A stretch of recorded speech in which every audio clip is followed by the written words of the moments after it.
Hello friends, स्वागत है आपका आज की इंटरेस्टिंग रिएक्शन वीडियो में।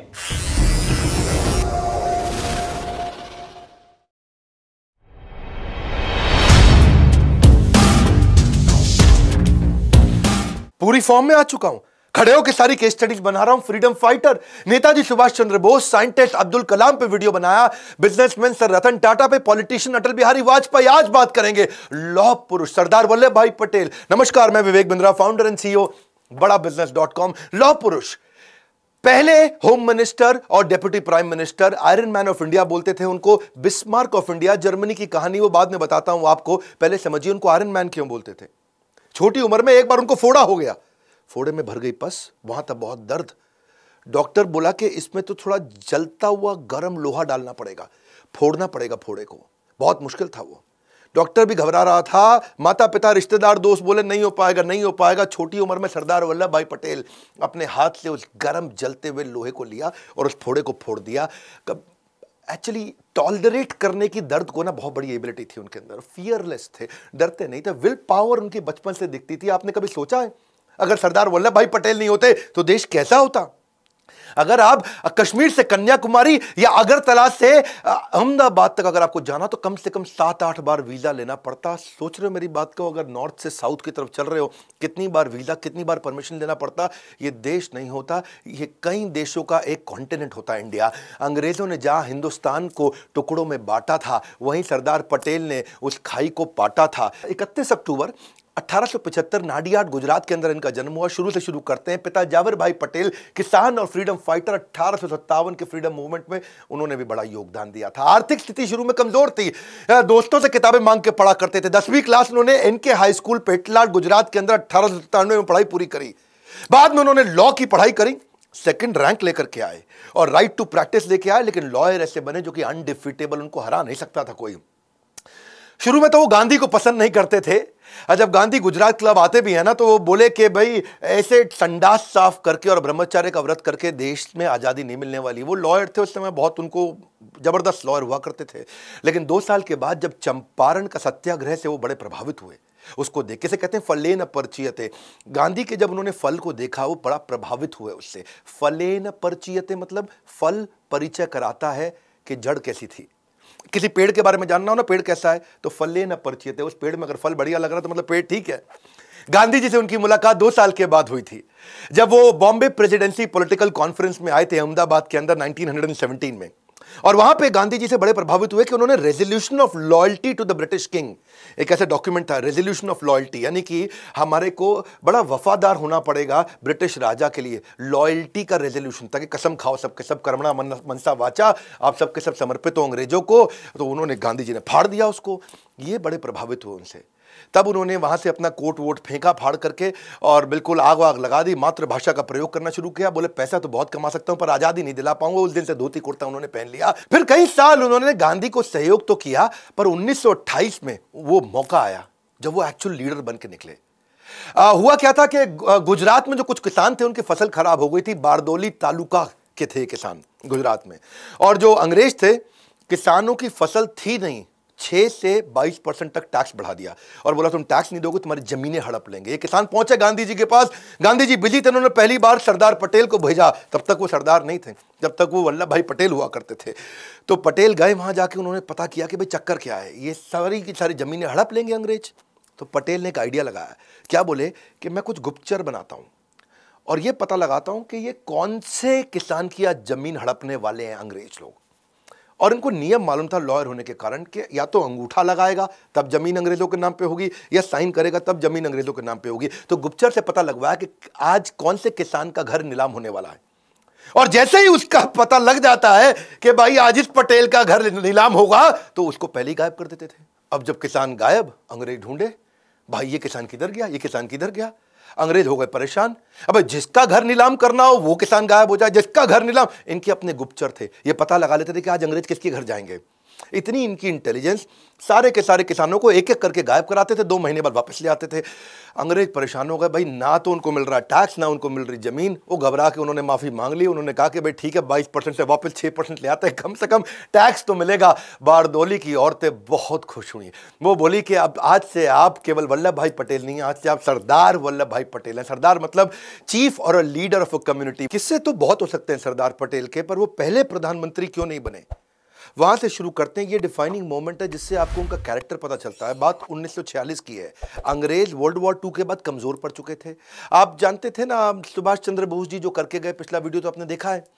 अब अंग्रेजों ने डिसाइड कर लिया कि अब भारत को देने वाले हैं शासन वापस और हम चलेंगे अपने घर की तरफ। अब उसके लिए एक इंटरनल वर्किंग कमेटी कांग्रेस की बना ली गई और यह डिसाइड हुआ कि इस बार जो 1946 में अध्यक्ष चुना जाएगा वो पहले इंडिपेंडेंट कंट्री इंडिया का पहला प्राइम मिनिस्टर वही बनेगा। तो नया अध्यक्ष चुनना था। वर्किंग कमेटी में गांधी जी ने बोला चलो वोटिंग करा लेते हैं। वोटिंग कराया तो रूल यही है कि प्रांतीय कमेटी जितनी होती थी पूरे इंडिया में, जो अलग अलग रीजन से, अलग अलग स्टेट से, सब लोगों को चुनना था कि भाई वर्किंग कमेटी में आप किसको डिसाइड करोगे। तो वर्किंग कमेटी में गांधी, नेहरू, सरदार पटेल, आचार्य कृपलानी, राजेंद्र प्रसाद, खान अब्दुल गफ्फार खान, ये सब हुआ करते थे।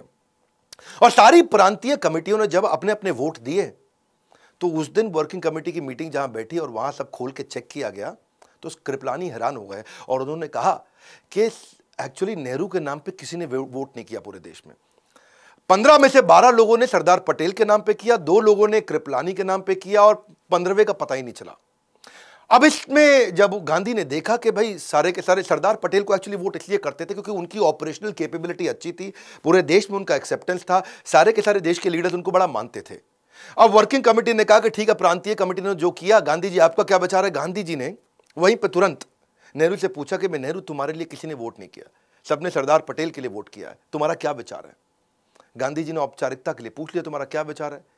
नेहरू ने कोई जवाब नहीं दिया। नेहरू ने मुंह नीचे कर लिया और मुंह नीचे करके चुप हो गए। गांधी जी ने बोला बोलो, उन्होंने मुंह नीचे ही रखा और जवाब नहीं दिया। गांधी जी को समझ आ गया कि नेहरू दूसरे नंबर की पोजीशन को एक्सेप्ट नहीं करना चाहते, प्रधानमंत्री वही बनना चाहते हैं।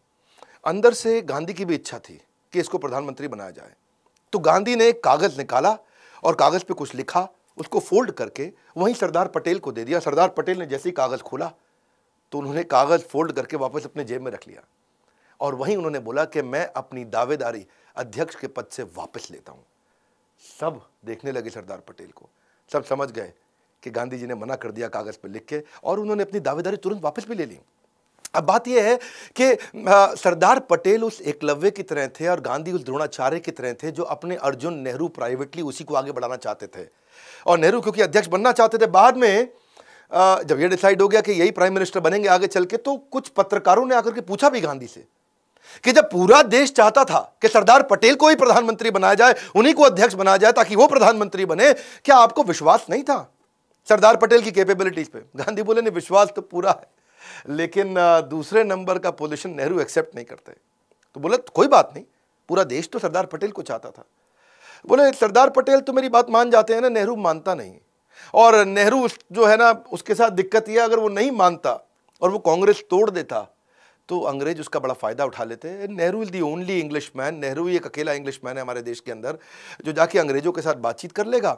वो अपना बढ़िया सफारी सूट पहन के, हाथ में पाइप लेके, यहाँ गुलाब का फूल टांग के आगे चलेंगे। एक्चुअली पहले भी 1929 में, 1936 में, 1939 में भी गांधी ने सरदार पटेल को पीछे किया था। तेजस्वी मान अपना खोजते नहीं है, अपनी पैरवी बतलाकर पाते हैं जग में सम्मान, प्रचंड कर्म दिखलाकर। ऐसे थे सेल्फलेस और निस्वार्थ सरदार पटेल। पार्टीशन के समय में माउंटबेटन ने डिसाइड किया कि एक कमेटी बनाते हैं और डिसाइड करते हैं। देखो ये पार्टीशन जो था ना, ये एक ऐसा स्टार्टअप का डीमर्जर हो रहा था, एक तरह से समझो 2 नए देश बनने वाले थे। और जैसे समझो जब हीरो और होंडा अलग हुए तो डिसाइड करना था कि भाई हीरो के पास क्या जाएगा, होंडा के पास क्या जाएगा। वो डीमर्जर हो रहा है। मैन पावर किसके पास जाएगी, कैश इन सरप्लस किसके पास जाएगा, रिजर्व्स किसके पास जाएंगे, लायबिलिटी किसके पास आएगी, प्लांट किसके पास जाएगा, मशीनरी किसके पास जाएगी, जमीनें किसके पास जाएंगी। ऐसे ही माउंटबेटन ने डिसाइड करना था कि मेरे को यहाँ से भारत की तरफ से और पाकिस्तान की तरफ से, दोनों की तरफ से मुझको एक एक लीडर चाहिए इस मीटिंग में जो नेगोशिएट करेगा। पाकिस्तान की तरफ से मोहम्मद अली जिन्ना खुद ही सामने आ गए और मोहम्मद अली जिन्ना छोटी छोटी चीजों पे बहुत तंग करते थे। दकियानूसी, रूढ़ीवादी, गांव की चिड़चिड़ी, हर बात पर बहस करने वाली सास की तरह थे। और नेहरू जानते थे कि इतना नेगोशिएट हमारी तरफ से तो खाली सरदार पटेल कर सकते हैं, तो उन्होंने सरदार पटेल को आगे कर दिया। अब हर एक चीज पे बहस होने लगी। वो 3 महीने बड़े अजीबोगरीब गए। उन 3 महीनों में पाकिस्तान को उन्होंने बोला कि भाई तुमको आधा आधा कुछ नहीं देंगे, हर चीज का लगभग 80% हमको मिलेगा, 20% तुमको मिलेगा। तुम्हारा क्षेत्रफल भी छोटा है, तुम्हारी पॉपुलेशन भी कम है, और पाकिस्तान को अगर तुम्हें हम इतनी सारी फैसिलिटी दे रहे हैं तो हमारे कर्जे को भी तुम्हारे को अपने ऊपर लेना पड़ेगा। तो ये थे सरदार पटेल, जिन्होंने बड़ा अच्छा नेगोशिएशन कराया कि भाई कैश में सोना चांदी, डाक की टिकटें, पोस्टल रेवेन्यू स्टैंप, ये सब कैसे डिवाइड किए जाएंगे। 400 करोड़ रुपया उस समय भारत के पास हुआ करता था। तो जिन्ना ने बोला कि भाई आधा आधा कर दो, 200 तुम रखो, 200 हम रखेंगे। सरदार पटेल बोले नहीं, तुमको 75 करोड़ ही मिलेंगे, क्योंकि तुम्हारी जनसंख्या और खर्च दोनों ही कम है हमसे, तो उसमें से 20 करोड़ तुमको अभी दे देंगे, 55 करोड़ बाद में दे देंगे। जिन्ना चालाक थे, एक मौका भी नहीं छोड़ना चाहते थे। बोले मुझको करेंसी प्रिंटिंग मशीन भी दे दो। सरदार पटेल बोले अपना देश बना रहे हो, हर चीज मांगोगे क्या, भिखारी हो, अपनी प्रिंटिंग मशीन खुद ही बना लो वहां पे जाकर के, तब तक जितने नोट चाहिए हमसे ले जाना, काम चला लेना। जिन्ना बोले कोई बात नहीं, चलो आईबी दे दो, अपना इंटेलिजेंस ब्यूरो मेरे को दे दो, उसको भी आधा आधा डिवाइड करेंगे। सरदार पटेल बोले भैया ऐसा है, सुनो, देश का बंटवारा हो रहा है, राज का, हमारे सीक्रेट्स का बंटवारा नहीं हो रहा। क्योंकि जानते थे सरदार पटेल अगर इंटेलिजेंस ब्यूरो उनको दे देंगे तो ये सारे हमारे इंटेलिजेंस ब्यूरो के राज लेकर के फिर हमको नुकसान करेंगे। माउंटबेटन जो थे वो बोले मेरे पास 2 गाड़ियां हैं, चलो उनको भी रख लो। एक गाड़ी सोने की थी, एक चांदी की थी। तो जिन्ना जो है अपना लाठी घुमाते हुए जा करके सोने की गाड़ी का दरवाजा खोले, उसमें जाके बैठ गए, सोने वाली तो हम ही लेंगे। सरदार पटेल देखिए यार, ये आदमी तो हर चीज में चिढ़ेगा। सरदार पटेल ने बोला नहीं देते तुमको, एक काम करो, चलो टॉस करो, सिक्का उछाल लो, हेड टेल, देखते हैं किसके हाथ में सोने की आती है, चांदी की आती है। माउंटबेटन ने सिक्का उछाला और बोला हेड टेल, सरदार पटेल ने बोला हेड, तो वो जीत गए। सोने की गाड़ी भारत को मिल गई, चांदी की उनको मिल गई, भाई पाकिस्तान को। सरदार पटेल जिन्ना को समझ चुके थे। जिन्ना ने बंटवारे के बाद भी तंग किया।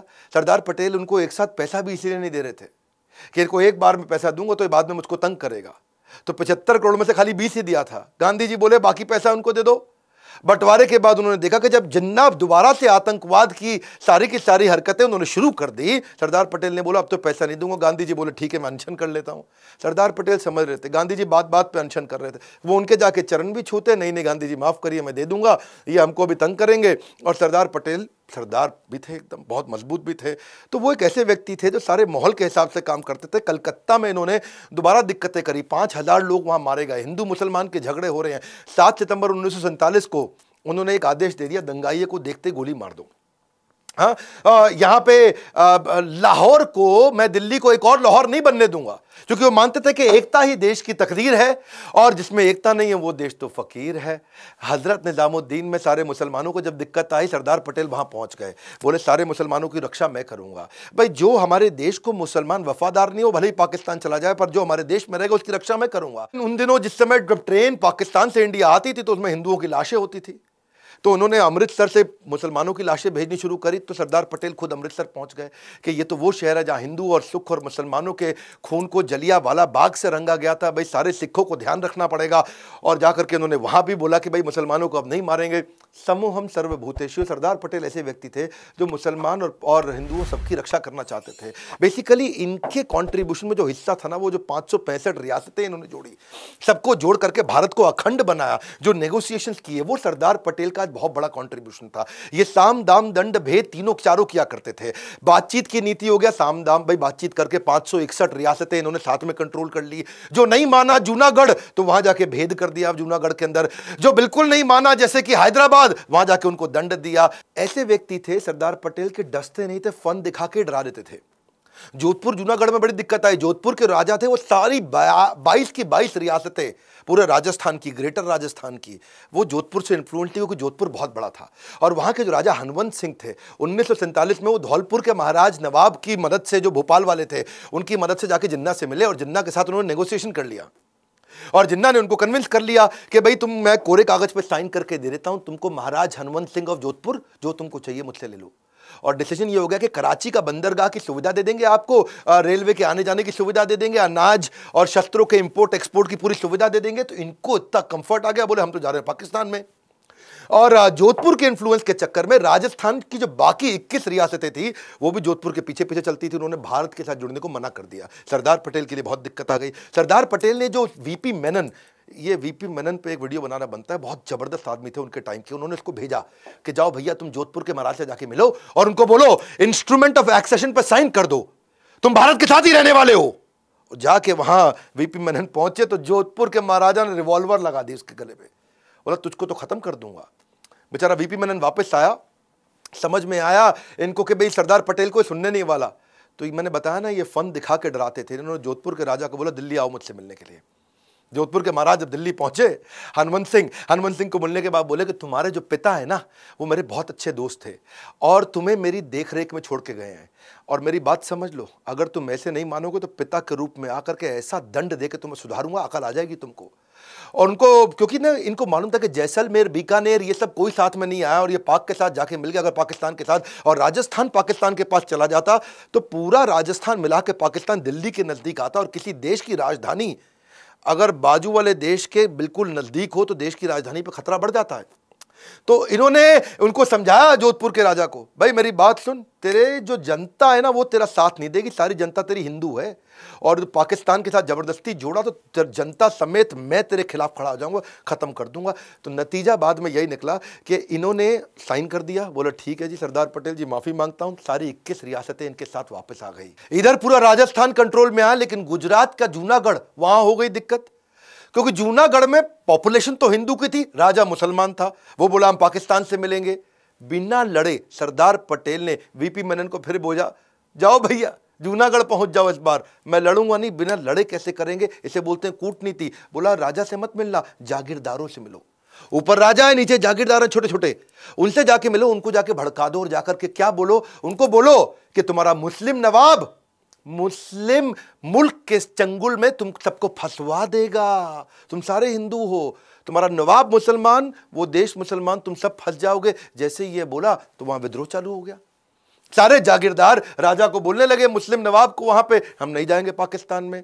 और बिना लड़े इन्होंने क्या बोला कूटनीति से, चलो वोटिंग करा लो। जब वोटिंग कराया गया 1948 के अंदर जूनागढ़ में, तो इंडिया के लिए उनसे पूछा किसको वोट दोगे, इंडिया में रहोगे कि पाकिस्तान में रहोगे। तो 1,19,000 लोगों ने भारत के लिए वोट किया, केवल 91 लोगों ने पाकिस्तान के लिए वोट किया। यहां से जूनागढ़ वापस आया। हैदराबाद में ज्यादा दिक्कत थी, क्योंकि हैदराबाद बड़ा बहुत था, वो इतना बड़ा था, आज का हैदराबाद नहीं है, आंध्र प्रदेश, तेलंगाना, कर्नाटका, मध्य प्रदेश, छत्तीसगढ़ के काफी इलाके हैदराबाद में आते थे। हैदराबाद भारत देश का पेट था, पेट का बन चुका था कैंसर, और जो वो हैदराबाद के निजाम का सलाहकार था वो बहुत पागल आदमी कासिम रिजवी, उसके साथ दिक्कत। 12 जून 1947 को भारत आजाद हुआ नहीं, उसने पहले ही अपने आप को घोषित कर दिया हम आजाद हो चुके हैं। अब कितना सरदार पटेल उनको समझाए, ये उल्टा धमकी दे दे, ये बोले हम सबसे अमीर हैं, सबसे शक्तिशाली हैं, वास्तव में शक्तिशाली थे, और हमारे पे कोई कब्जा कर नहीं पाएगा, और भारत तुम्हारी क्या औकात, हम सेपरेट देश हो चुके हैं। अच्छा, पटेल युद्ध करना नहीं चाहते थे, क्योंकि वैसे ही इंडिया पाकिस्तान का बहुत जरा टसल चल ही रहा था, और ये लेकिन हैदराबाद वाले मान नहीं रहे। इन्होंने पाकिस्तान को 20 करोड़ रुपया उधार दे दिया, पाकिस्तान को और एम्पावर किए जा रहे थे, और ताकि पाकिस्तान कश्मीर में लड़ने के लिए भारत के खिलाफ हथियार खरीद सके। हिंदुओं का बलात्कार कर रहे, हत्या कर रहे, लूटपाट कर रहे।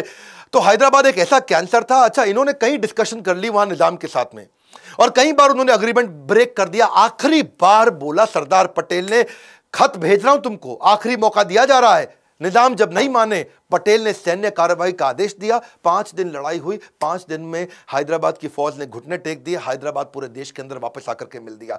इसी तरह कश्मीर में दिक्कत आ रही थी। अब कश्मीर में दिक्कत क्या थी, वहां के राजा थे हरि सिंह, वो कहते भाई हम भी नहीं मानेंगे, है जी, हमाऊ अलग देश, है जी, हमारा ही अलग देश हो गया। राजा हरि सिंह बोले यार मेरा तो प्लान ही अलग है, मैं इसको स्विट्जरलैंड बना दूंगा, कश्मीर बड़ा खूबसूरत है, इसको स्विट्जरलैंड बनाऊंगा, मेरी ज्योग्राफिकल कंडीशन बहुत अच्छी है। लेकिन हुआ क्या, अभी तो वो आके भारत में मिले नहीं थे। हुआ ये कि वहां से वो इंडिपेंडेंट रहना चाहते थे, वहां से पाकिस्तान ने क्या गलती कर दी, 22 अक्टूबर 1947 को कबालियों के माध्यम से उन्होंने JNK पे हमला कर दिया, और कश्मीर के जो लोकल मुस्लिम थे वो कबालियों के पाकिस्तानियों के साथ मिल गए, और जैसे ही वो पाकिस्तान के साथ मिल गए, राजा हरि सिंह बहुत दिक्कत में आ गए। अब मौका ढूंढते रहे सरदार पटेल, बिना लड़े इस बार फिर उन्होंने कहा वीपी मेनन जाओ जम्मू पहुंच जाओ, और जम्मू गए, वीपी मेनन को भेजा वहां जाकर के, और उनको बोला हम है ना, आपकी सहायता करने के लिए। और वीपी मनन आ गए, बोले ये जितने कबालिए हैं ना, इन सबको ऐसे उड़ा देंगे 2 मिनट में, तुम बिल्कुल टेंशन मत लो, तुम खाली कागज साइन कर दो कि तुम भारत के साथ रहोगे। और इंस्ट्रूमेंट ऑफ एक्सेशन लेके गए कि भाई तुम हमारे साथ मिलने वाले हो, और जाके राजा हरि सिंह ने तुरंत साइन कर दिया, बोला मरता क्या ना करता, मेरे को भारतीय फौज की मदद चाहिए इस समय, कबालियों से हमको बचा लो। और भारतीय फौज वहां पहुंच गई, कबालियों को उखाड़ के खत्म कर दिया। ये ऐसे व्यक्ति थे सरदार पटेल, इन्होंने पूरे भारत को एक किया, एक धागे में पूरे भारत को जोड़ दिया। आज हमारा भारत इतना बड़ा समृद्ध शक्तिशाली है, यहाँ की मैनेजमेंट ऑपरेशंस को तेज किया। अंग्रेजों के टाइम के जो आईसीएस हुआ करते थे, इंडियन सिविल सर्विस, इन्होंने इनको आईएएस बना दिया, क्योंकि इंडियन सिविल सर्विस के लोग वो book keeping, accounting, warehouse management, छोटे छोटे काम करते थे। इन्होंने आईएएस को एम्पावर किया कि वो प्रशासन में सहयोग करे, कानून को लागू करे, लॉ एंड ऑर्डर अच्छा करे, एग्जीक्यूशन की स्पीड तेज करे, पॉलिसीज बनाए, इंपोर्ट के डिसीजन ले, secretary, joint secretary, additional secretary, magistrate, वो सारे इन्होंने तैयार कर दिए। और बाद में फिर आगे चल के जो शेख अब्दुल्ला आए, उन्होंने जम्मू एंड कश्मीर के लिए अलग स्पेशल स्टेटस की डिमांड करी, उसको स्वीकार भी कर लिया। लेकिन सरदार पटेल जानते थे कि आज ये इंडिपेंडेंट स्टेटस मांग रहे हैं, आगे चल करके ये इंडिपेंडेंट कंट्री बनने की कोशिश करेंगे। हुआ भी यही। सरदार पटेल ने उस समय में आर्टिकल 370 में एक मामूली सा बदलाव कर दिया, छोटा सा बदलाव। और क्या लिखा? संसद जब चाहे राष्ट्रपति के अप्रूवल से धारा 370 को खत्म कर सकती है। आज हमारी सरकार ने उसी का फायदा उठा करके जम्मू कश्मीर को पूर्ण रूप से भारत में मिला लिया है। ये पैटर्न बेस्ड प्रेडिक्शंस कर लेते थे। चाइना के बारे में शुरू से समझ रहे थे, विदेश मंत्रालय सरदार पटेल के पास नहीं था, नेहरू के पास था। लेकिन ये फिर भी बिहेवियरल पैटर्न चाइना का ऑब्जर्व कर रहे थे कि चाइना का जो विस्तारवाद, यानी कि जो सिक्किम को, तिब्बत को, सबको एक्वायर करना चाहता है, उसके कंसिस्टेंट एफर्ट कर रहा है, सिक्किम भी मेरा हो जाए, तिब्बत भी मेरा हो जाए, ये सरदार पटेल पहचान रहे थे। पटेल ने बोला नेहरू को, ये कम्युनिस्ट पावर है, हम डेमोक्रेटिक हैं, इनसे दूर रहो, कम्युनिस्ट से दूर रहो। लेकिन नेहरू ने जाके उनको प्रमोट कर दिया, चाइना को यूनाइटेड नेशन सिक्योरिटी काउंसिल में, उनको परमानेंट मेंबर भी बना दिया। आगे चल के वही हुआ, 1950 में चाइना ने तिब्बत में भी अटैक किया, हजारों लोगों की क्रूर तरीके से हत्या करी, औरतों का बलात्कार किया, बच्चियों का बलात्कार किया, महिलाओं की ब्रेस्ट काट दी उन्होंने तिब्बत के अंदर, 22 धर्म गुरुओं को अरेस्ट करके उनको यातनाएं दी। पटेल पैटर्न बेस्ड प्रोडक्शन समझते थे, ये उनकी इंटेलिजेंस थी। 1962 में फिर से चीन ने हमारे पंचशील समझौते को तोड़ा और अक्साई चीन को उन्होंने आके अपने कब्जे में कर लिया। आज भी वो अरुणाचल प्रदेश, लद्दाख, इस सबको अपने कब्जे में तो लेना चाहता है। चाइना क्या कर रहा है? आज वीटो पावर का इस्तेमाल कर रहा है इंटरनेशनल लेवल पे हमारे खिलाफ। UNSC, United nation security council में हमारे को वीटो पावर ना मिल जाए, उसके लिए वो लगातार काम कर रहा है। जैशे मोहम्मद के फाउंडर जो है मसूद अजहर, उसको इंटरनेशनल टेररिस्ट घोषित नहीं करने दे रहा। कश्मीर के मुद्दे में पाकिस्तान का फेवर कर रहा है। बहरहाल एक युग का अंत हुआ। मुंबई के बिरला हाउस में 15 दिसंबर 1950 को आपका देहांत हुआ, आपका देह अंत हुआ, आत्मा का अंत नहीं। आत्मा आज भी हमारे देश में बसती है। लंबी बीमारी के बाद दिल का दौरा पड़ने से सरदार पटेल हमारे बीच में नहीं रहे। देश के पहले राष्ट्रपति राजेंद्र प्रसाद का कहना है कि जब इंसान अपने पद से नहीं बल्कि अपने काम से प्यार करता है, वही सरदार पटेल बन पाता है। 31 अक्टूबर को उनके जन्मदिन को एकता दिवस के रूप में मनाया जाता है। जैसा सरदार पटेल चाहते थे कि भारत समृद्ध बने, वही इच्छा आज हमने भी बिल्ड करी है कि भारत समृद्ध और एम्पावर्ड बने। आज इस समय अस्त्र शस्त्र का समय नहीं रहा है। आज एजुकेशन, एंटरप्रेन्योरशिप और इकोनॉमी के दम पे देश मजबूत होता है और दुनिया से लड़ता है। आज वर्ल्ड वॉर टेक्नोलॉजी और इकोनॉमी के बेस पे चलती है और वही हम चाहते हैं कि एजुकेशन, एंटरप्रेन्योरशिप और इकोनॉमी को बढ़ाने के लिए एवरीथिंग अबाउट एंटरप्रेन्योरशिप, एवरीथिंग, सब कुछ हमने सारे देश के पावरफुल बिलियनियर प्रोफेसर्स के साथ आपको दिया है। आप फोन करिए बोर्ड लाइन नंबर पे, पता करिए। एवरीथिंग अबाउट एंटरप्रेन्योरशिप इतना अफोर्डेबल हो गया है कि आप आज वास्तव में हमारे कंटेंट को कोई बीट नहीं कर पा रहा है। जो आकर के हमारी ऐप पे कंटेंट कंज्यूम कर रहा है, गेम चेंज कर रहा है। बहरहाल फ्री वीडियो में फिर भी देता रहूंगा। बहुत जबरदस्त वीडियो थी, बहुत अच्छी वीडियो थी और वीडियो से कहीं अच्छी तो डॉक्टर साहब की अपनी शख्सियत थी, लेकिन कुछ बातें उन्होंने बिल्कुल वन साइडेड की और अपने किसी लीडर को अच्छा कहने के लिए किसी दूसरे लीडर को बुरा कहना या गलत कहना, ये खुद डॉक्टर साहब की शख्सियत को भी जेब नहीं देता। वो एक मुतासरकुन शख्सियत है। एक ऐसा लॉयर जो मुंबई में अपने वक्त में सबसे ज़्यादा फीस लेता था, उसने सोने और चांदी की गाड़ी में लालच किया। खैर, पाकिस्तान बनने के बाद कायद आज़म ने अपनी तनख्वाह सिर्फ 1 रुपया रख ली थी। खैर, हमें इस सारी बातों को एक तरफ रखते हैं और वीडियो में बात करते हैं। सरदार पटेल साहब की बात की गई। ये इंडिया के पहले वज़ीर दाखिला थे और डिप्टी प्राइम मिनिस्टर थे। वोटिंग का मरहला वाकई सच में बहुत हैरान कर देने वाला था। अगर पूरे देश ने, पूरे देश की यूनियन ने सरदार वल्लभ भाई पटेल को चुन लिया था बतौर वज़ीर आज़म, तो फिर गांधी जी को भी वो फैसला मान लेना चाहिए था। लेकिन गांधी जी की अपनी एक सियासी बसीरत थी जिसकी वजह से उन्होंने नेहरू को आगे करके इंडिया का पहला वजीर आज़म बनाया। इसकी एक छोटी सी वजह जो मुझे समझ आई है और शायद मुमकिन तौर पर कहीं ना कहीं इस बात का भी असर हो कि गांधी जी हमेशा अदम तशद्दुद की बात करते थे और अमन की बात करते थे और वो चाहते थे कि सारे मामलात को अमन के साथ पाया तकमील तक पहुंचाया जाए। लेकिन दूसरी तरफ जो सरदार पटेल थे वो ज़रा तबीयत के सख्त थे और जिस तरह हमने वीडियो ऑनर भी बता रहे थे कि उन्होंने इंडिया को यूनाइटेड करने के लिए कहीं तो मिन्नतें की, कहीं तो ताकत इस्तेमाल की, कहीं अंदरूनी तौर पर किसी को कमज़ोर किया और कहीं बैरूनी साजिश की। यूँ उन्होंने इंडिया की 562 शाही रियासतों को मिलाकर एक यूनाइटेड इंडिया बनाया।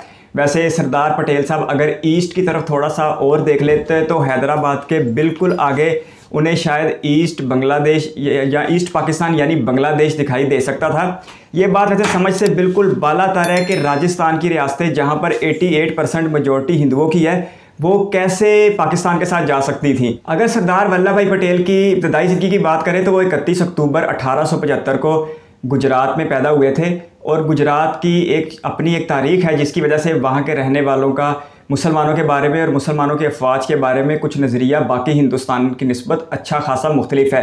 शायद वल्लभ भाई पटेल की शख्सियत में हमें वो चीज़ दिखाई देती थी। सरदार वल्लभ भाई पटेल एक लॉयर थे और शुरू में वो गांधी के नज़रियात से मुत्तफिक नहीं थे, लेकिन फिर जब गांधी जी ने ब्रिटिश किंग से वफादारी का जो हलफनामा है उसे फाड़ फेंका और आग में डाल दिया तो उसके बाद से सरदार वल्लभ भाई पटेल भी बिल्कुल गांधी के साथ आन मिले और उन्होंने भी ब्रिटिश कोर्ट्स और ब्रिटिश लॉ को पीछे छोड़ते हुए एक आम हिंदुस्तानी की सूरत में अपनी जद्दोजहद का आगाज़ किया और हिंदुस्तान को आज़ाद करने के लिए गांधी जी के साथ खड़े हो गए। वल्लभ भाई पटेल की सियासी ज़िंदगी का सबसे अहम मरहला वो किसान तहरीक थी जिसे उन्होंने कामयाबी के साथ हमकनार किया और वहाँ पर उन्होंने सच में एक कायदाना सलाहियत इस्तेमाल करते हुए किसानों को जिस तरह अंग्रेज़ों के इस जालिमाना टैक्स से बचाया वो सच में उन्हें लीडर बना देने के काबिल था। और इसी वाक़े के बाद गांधी जी ने खुद उन्हें सरदार का लक़ब दिया था और उसके बाद वो मरते दम तक सरदार ही कहलाते थे। चलें, इस बड़ी सी वीडियो को देखने के बाद एक छोटा सा कॉन्सेप्ट क्लियर हो गया कि सिर्फ बड़े सगीर में सब कॉन्टिनेंट में सिर्फ जनाई ऐसे नहीं थे जिन्होंने अपने धर्म के लोगों के लिए एक अलग देश के लिए जद्दोजहद की हो।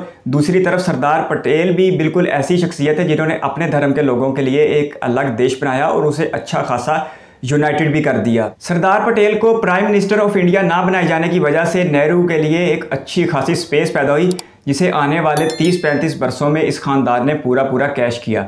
आपके कीमती वक्त का शुक्रिया। अगर आप भी किसी वीडियो पर रिएक्शन चाहते हैं तो अपनी कीमती राय कमेंट बॉक्स में ज़रूर दीजिएगा। इस वीडियो को कीमती समय देने के लिए बहुत सारा धन्यवाद।